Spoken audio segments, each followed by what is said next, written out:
Hello, folks. This is Sam, and you are watching Sam's Wisdom.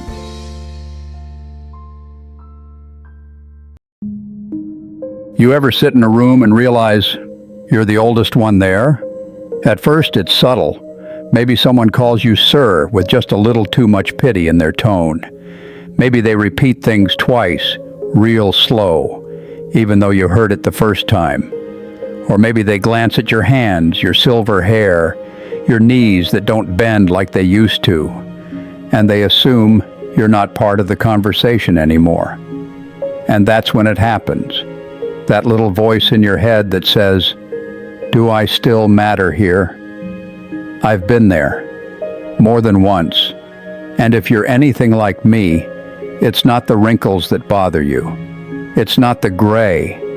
It's the feeling that somehow the world has picked up speed and you're being politely left behind.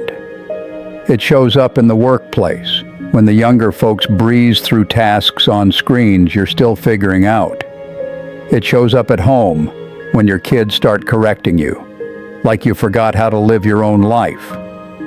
It even shows up at the doctor's office, when they talk about you like you're not even sitting there. Now, don't get me wrong. I've got nothing against youth. Let them run fast. Let them build and burn and rebuild again. That's what they're supposed to do. But just because they're younger doesn't mean we've stopped being useful or wise or worthy.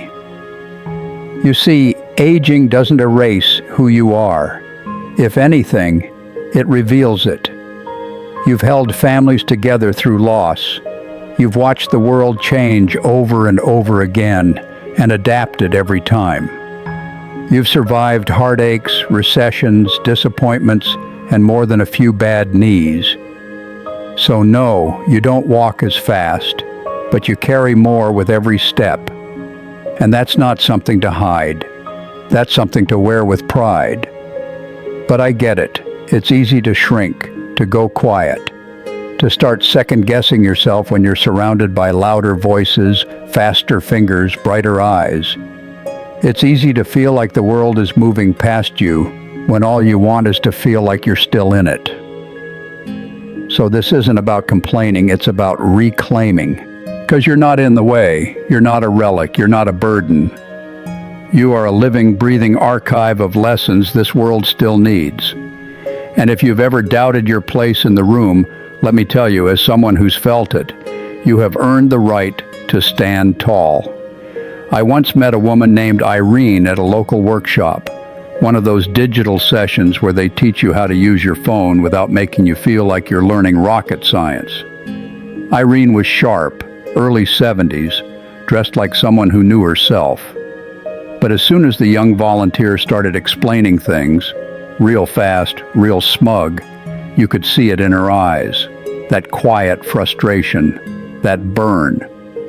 He says to her, "Do you get it, or should I slow down?" And she just smiles, doesn't argue, doesn't roll her eyes.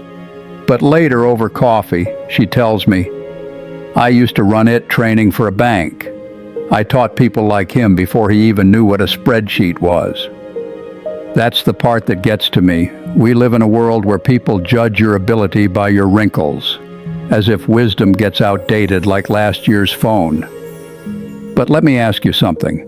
Have you noticed who's actually running the world right now? Presidents, prime ministers, CEOs, most of them over 60, many pushing 70 or 80. And they're making decisions about wars, economies, the future of the planet. But somehow you and I are too old to figure out how to order groceries on an app? Give me a break. Age doesn't disqualify you, it qualifies you. Because when you've been through real life, when you've lost things, built things, outlived people and problems, you don't just react. You respond. You don't panic when the Wi-Fi's down. You've lived through worse. That's what Irene reminded me of. She didn't shout to prove she was smart. She just sat there with a pen and paper, asked sharp questions, and by the end of the class, she knew more than half the room. That's not pride in the loud way. That's earned confidence. the kind you don't have to explain. So the next time someone tries to talk down to you like you're past your prime, just remember, you've seen more sunrises than they've had passwords. Now listen, staying proud doesn't mean being stubborn. It doesn't mean trying to prove you're younger than you are. It means owning your age and everything that came with it. It means walking into a room full of younger faces and not shrinking. It means letting your voice carry the weight of your experience, even if it's quieter. It means knowing that the way you move, speak, think, it's been shaped by decades of life, and there's power in that. You don't need to keep up with trends to stay relevant. Relevance is knowing who you are and standing steady in it, whether the world notices or not.